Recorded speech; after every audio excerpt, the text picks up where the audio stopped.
Hi guys, welcome to the channel. I wanted to do a video today on why exposures are not the only thing you need for recovery. You also need to work on your beliefs and your core fears. But before I go on to that, please subscribe to our channel, give us some feedback, and if you are interested in our coaching services, you can email phil@ocdrecovery.com or info@ocdrecovery.com, and we can take you further from there.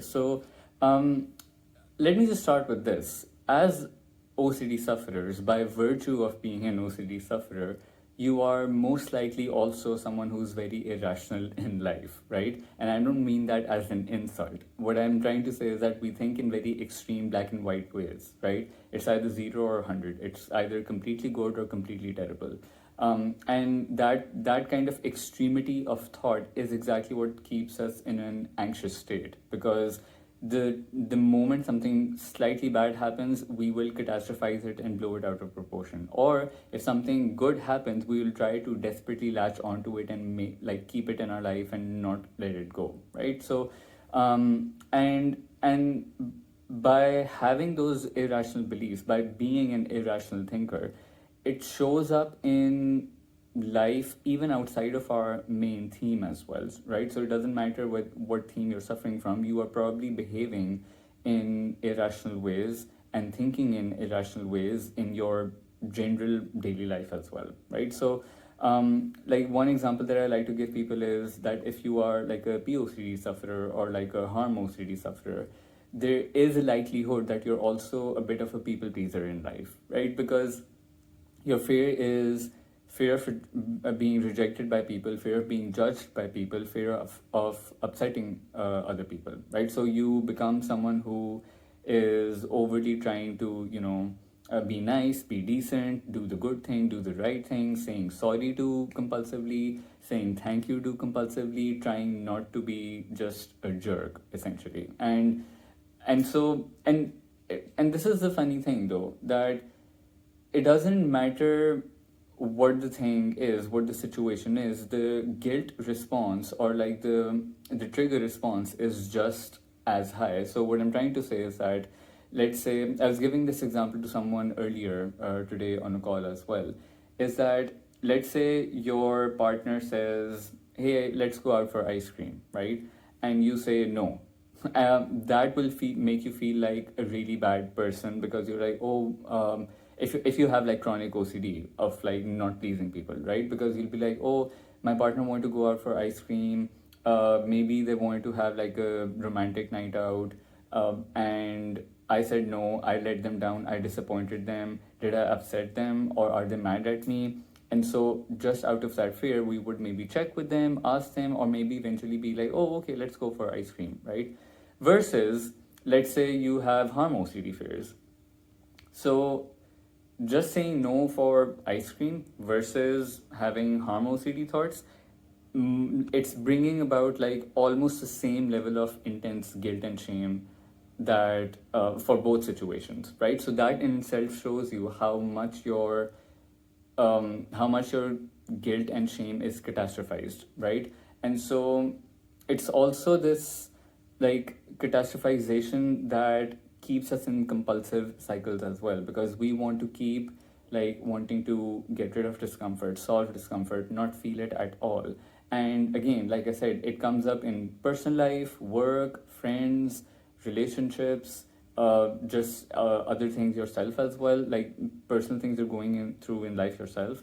Another great example that I often give is Nick's example, because he also talks about this in a lot of his videos and articles that he does, where um, he had sensory motor OCD, right? But he also had a lot of road rage. Like he would get really mad on when driving on other people driving on the road, or he had an issue with trying to make people agree with him and like getting in really really strong bad arguments with them, because he did not like people being on a different page. He wanted to make people like agree with his opinion and have the last word, all that kind of stuff. So that stuff does not is not directly linked to sensory motor OCD at all, because sensory motor OCD is being hyper aware of your sensations in your body. However, these behaviors are very irrational because they garner a very extreme kind of reaction in situation and a very extreme kind of behavior in situations.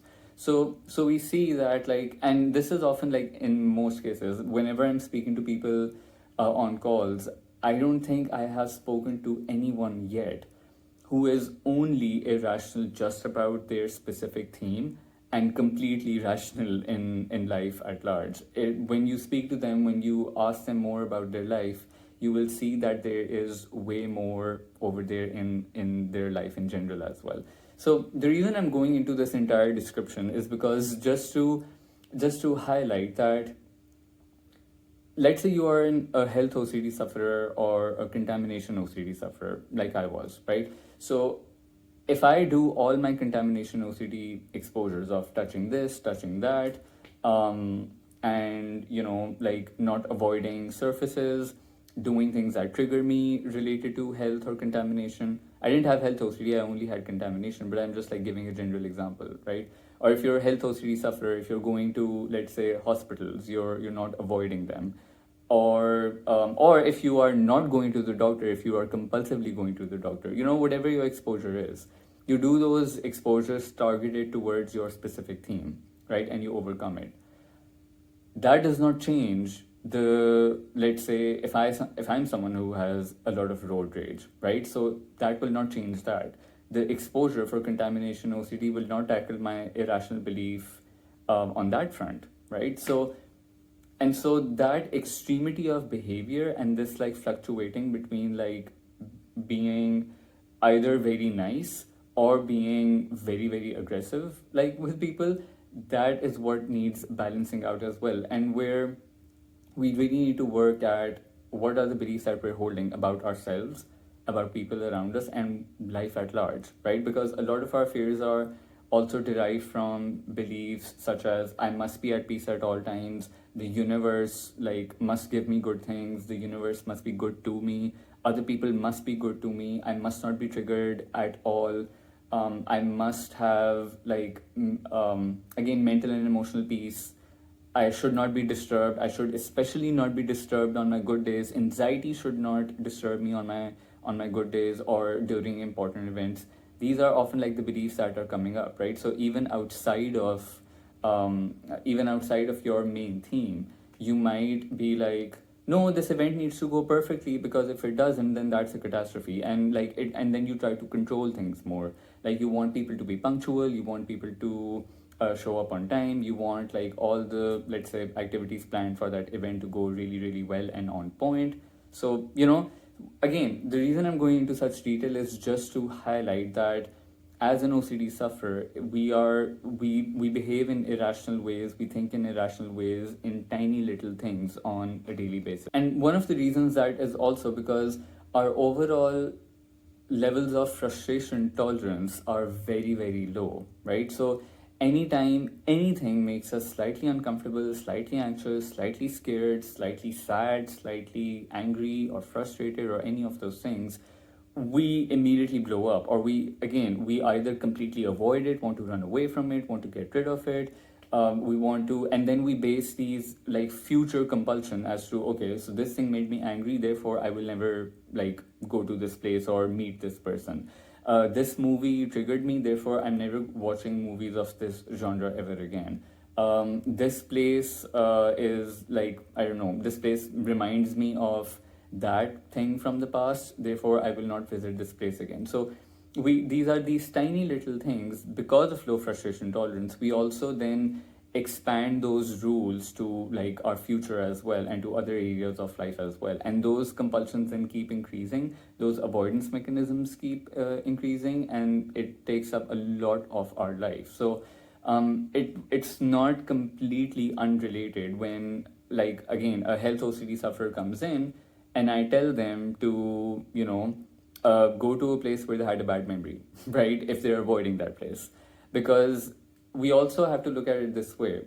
If this is our irrationality overall, or if this is a ball of our fear overall, right?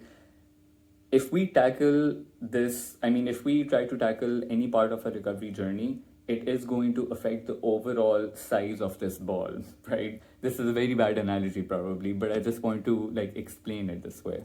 where like you have to look at times also look at it from an overall level of overall how terrified I am on a daily basis. What are my general fear levels in life when I'm living day to day? What are my general anxiety levels day to day living, even outside of my theme, right?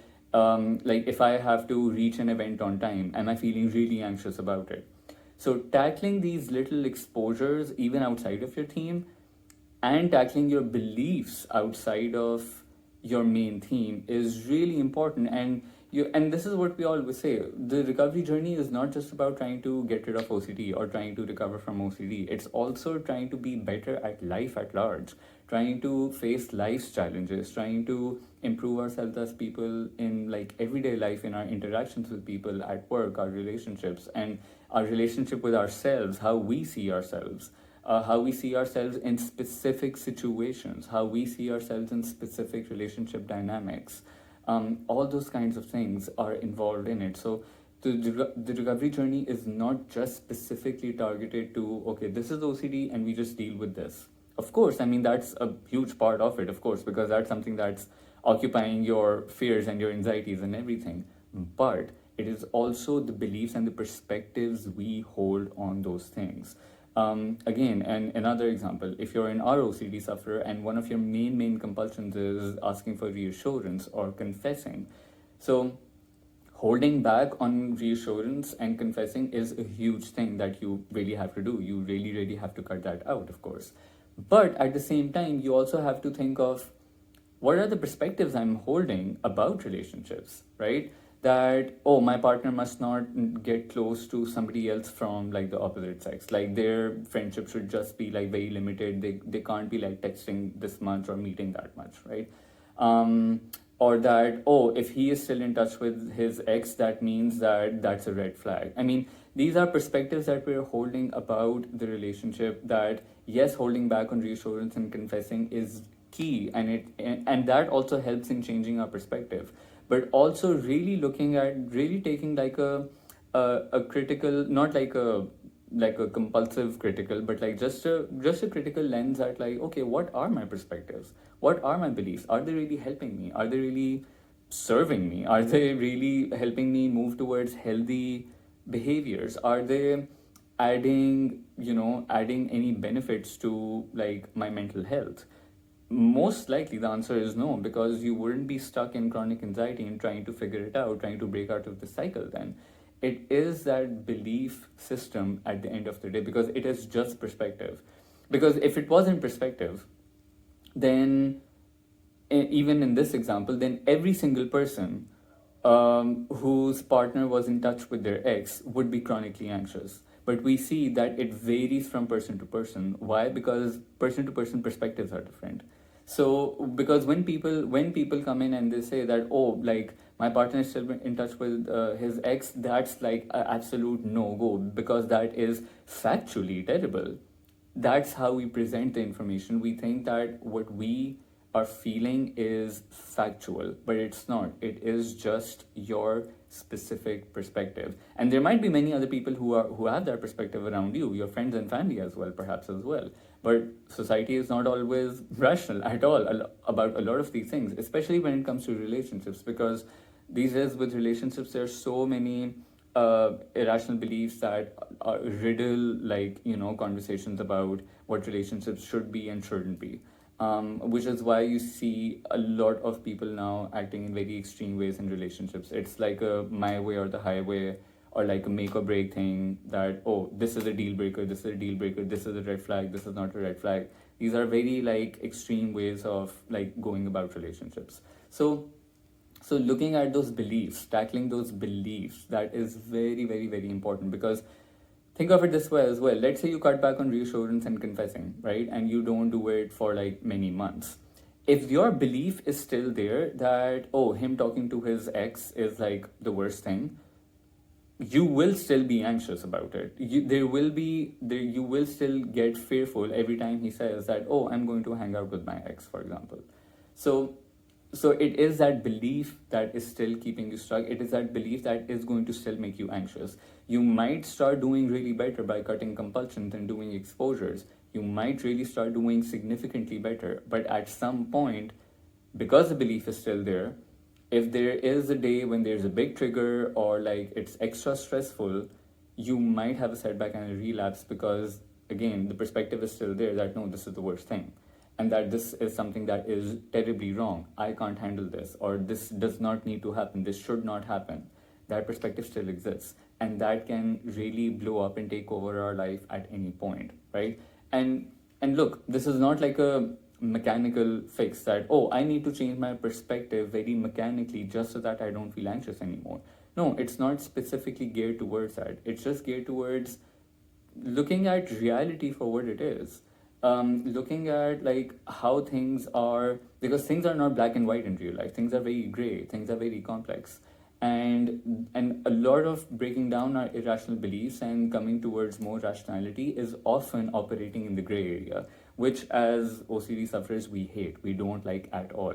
We want like a yes or no, black or white, good or bad kind of answer. That's what we aim for. It's very like yes or no kind of thing. So the gray area and complexities is what we try to run away from. We don't like confusion. We don't like gray area. We don't like blurry lines. We want very, very concrete answers. So again, so that's where like breaking down your beliefs, working on rational thinking, working on perspectives is extremely important. I don't think that if I would have just done my contamination OCD exposures and then not worked on my beliefs, I really don't think I would be recovered, because there were so many other irrational beliefs I was holding about other people, that they shouldn't do this or they shouldn't do that, or I shouldn't be this person, I should be that person. I was a big people pleaser myself as well. I really was. I absolutely hated upsetting other people or disappointing them and not meeting their expectations. I always wanted to be the nice person and do the good thing, be liked, be appreciated, all those things, right? And so if I had just done my contamination exposures, I would still very much be stuck in really bad, unhealthy behaviors in my life in general because of the perspectives I'm still holding. So it was working on these perspectives, acknowledging that there are other perspectives out there as well. I'm not like, my perspectives are not the final word of this earth, basically. There are other perspectives, there are other ways of looking at things, and trust me, 99% of the time, your situation, whatever situation you think is going to be the worst thing, there are always at least like one positive to come out of that situation as well. There is often like at least one positive or one potential good outcome to come from that situation. If not immediately, at least in the future, there will be a positive outcome from that situation. But when we're thinking irrationally, we don't even want to acknowledge that there will be any positive outcome from it. We think it's going to be entirely bad, nothing else, there's nothing else, this is final. So that's what needs to change. Hope this video makes sense. Hope this video helped, and get breaking down your beliefs. What are you doing? Stop watching this video. Go do that. But yeah, I'll see you soon on another video, and let me know what other topics you would like to hear from us on this channel. Bye.